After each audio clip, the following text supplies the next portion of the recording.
अस्सलाम वालेकुम दोस्तों। उम्मीद करता हूँ आप सब खैर आफियत से होंगे और अच्छे से ट्रेडिंग सीख रहे होंगे। मेरा नाम सैयद शुजात हुसैन बुखारी है और आप देख रहे हैं बुखारी फॉरेक्स एकेडमी का free forex trading basic course. आज हम जानेंगे टाइम फ्रेम्स के बारे में। दोस्तों, टाइम फ्रेम्स क्या होते हैं? सबसे पहले अब आपने जो काम करना है वो है मार्केट का ग्राफ ओपन करना। अब किसी भी पेयर का ग्राफ ओपन कर लेते हैं और इसके बाद ग्राफ को थोड़ा बड़ा कर लेते हैं। अगर आप फुटर के ऊपर देखें जहां पे आपने इंडिकेटर का ऑप्शन देखा था, तो सबसे पहले ऑप्शन के अंदर H1, M30, M15 या इस तरह का कोई ऑप्शन नजर आ रहा होगा। मेरे पास इस वक्त H1 आ रहा है क्योंकि मैंने चेंज किया है। अब इस ऑप्शन के ऊपर अगर मैं क्लिक करूं, ये बिल्कुल नीचे इस ऑप्शन की बात कर रहा हूं, अगर इस ऑप्शन के ऊपर क्लिक करूं तो मुख्तलिफ M1, M5, M15, H1, H4, D1 ये चीज़ें अपीयर हो जाती हैं। अब मेरी आप लोगों से एक रिक्वेस्ट है जिसके ऊपर आपने फोकस करना है, और वो रिक्वेस्ट ये है कि आपने प्राइस के ऊपर फोकस करना है ताकि इस कॉन्सेप्ट को समझ सकें। इस वक्त इस पेयर की प्राइस चल रही है 604 और 625, दो प्राइसेस इसलिए क्योंकि स्प्रेड है। अच्छा, अब मैं H1 के ऊपर क्लिक करता हूं और यहां से M1 के ऊपर क्लिक करता हूं तो ये 1 मिनट का टाइम फ्रेम ओपन हो गया है, 1 मिनट का।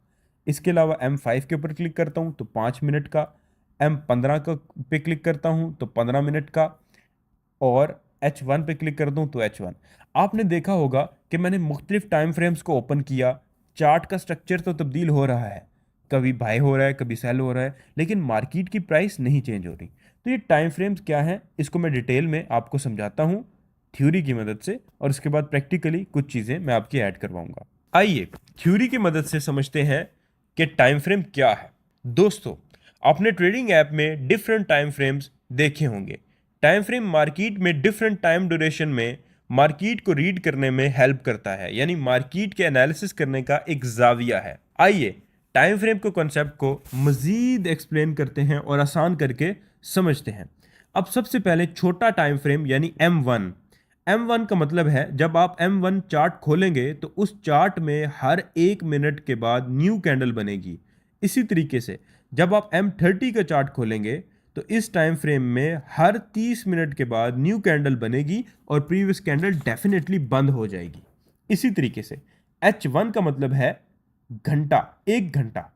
H मीन्स घंटा, और 1 का मतलब 1 घंटा।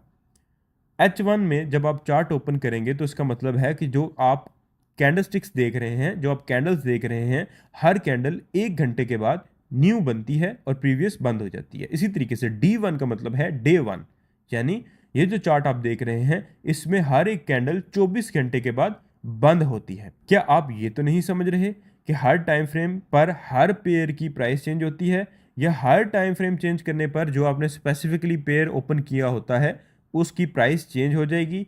या आप ये तो नहीं समझ रहे कि M30 का मतलब है कि अगर आप 30 मिनट वाला चार्ट ओपन करके ट्रेड लेंगे तो वो 30 मिनट तक ही ट्रेड चलेगी? अगर ऐसा है तो चलिए मैं एक्सप्लेन कर देता हूँ। अगर आप M1 को ओपन करते हैं और ट्रेड लेते हैं तो वो ट्रेड 30 सेकेंड या 30 मिनट जब चाहे बंद कर सकते हो, और M1, M15, M30 in time frames का प्राइस के साथ कोई ताल्लुक नहीं होता, यानी ये मार्केट को रीड करने का जाविया है। M1 का मतलब है कि अगर आप M1 के टाइम फ्रेम ओपन करते हैं और उस टाइम फ्रेम के ऊपर RSI इंडिकेटर अप्लाई करते हैं तो RSI इंडिकेटर क्या करेगा? RSI इंडिकेटर पिछले चंद मिनट की रीडिंग करेगा, कैंडल्स की रीडिंग करेगा, और मौजूदा चंद मिनट्स की कैंडल रीड करके आपको एंट्री दे देगा, जो कि शॉर्ट टर्म एंट्री कहलाएगी। अब आप उस एंट्री को यानी उस ट्रेड को जब मर्जी बंद करो, आपका मूड चेंज हो जाता है, आप होल्ड कर सकते हो। फर्ज करें अगर H1 यूज कर रहे हैं और H1 में RSI पिछले चंद घंटे की कैंडल्स को रीड करके और अगले चंद यानी जो करंट मार्केट चल रही है उसकी कैंडल्स को रीड करके अपने एल्गो के तहत एंट्री देगा, तो उसका मतलब ये नहीं होगा कि आप 1 घंटे के बाद ट्रेड बंद करना करेंगे या ट्रेड ऑटोमेटिकली बंद होगी, बल्कि उसका मतलब है कि मार्केट का ये जो जाविया देख रहे हैं इसमें घंटे के हिसाब से जो ट्रेड हो रही है वो नज़र आ रही है, जबकि जो USD CHF की या गोल्ड की प्राइस होगी वो सेम ही होगी। मैं कॉन्सेप्ट को मज़ीद समझा देता हूँ और आसान कर देता हूँ। देखें, आप एक रियल इस्टेट एजेंट के पास जाते हैं और एक प्लॉट खरीदने की डिमांड करते हैं फॉर इन्वेस्टमेंट पर्पजेज। अब रियल एस्टेट एजेंट आपको एक प्लॉट दिखाता है और उसकी कीमत 15 लाख बताता है और आपसे सवाल करता है कि ये प्लॉट खरीद कर अब कब तक प्रॉफिट टेकिंग करेंगे, तो आप कहते हैं मैं 6 मंथ बाद सेल कर दूंगा। तो रियल एस्टेट एजेंट कहता है कि 6 मंथ बाद तक शायद मार्केट सही ना हो, क्योंकि मार्केट मंथली टाइम फ्रेम के ऊपर डिक्लाइनिंग के अंदर है।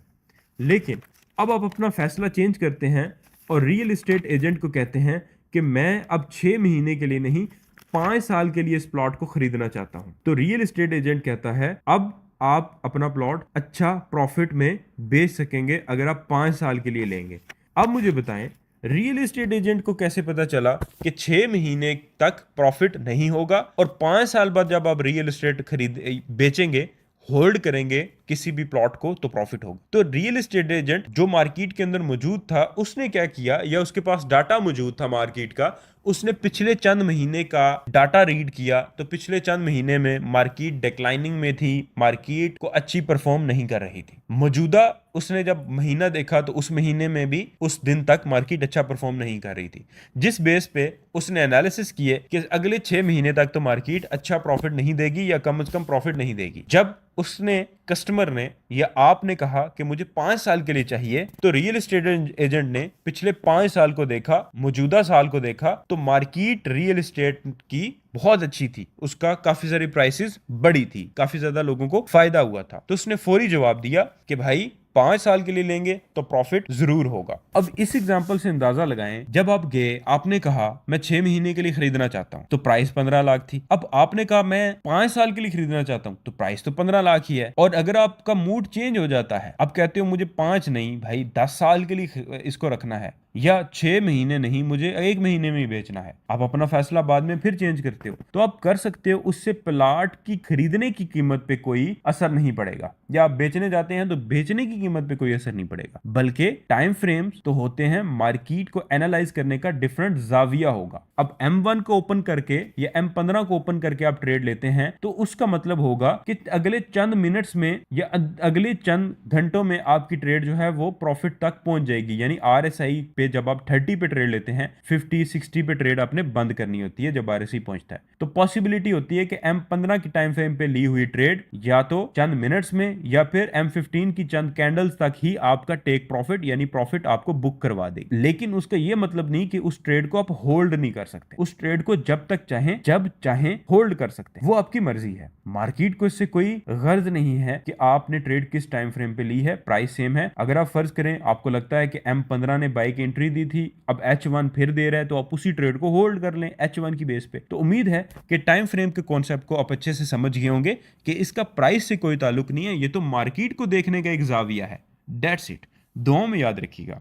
अब आपने प्रैक्टिकली असाइनमेंट ये करनी है कि आपने सबसे पहले टाइम फ्रेम को एक्सप्लेन करना है थ्योरी की मदद से, और इसके बाद M15, M30 और H1 के अंदर ट्रेड करनी है।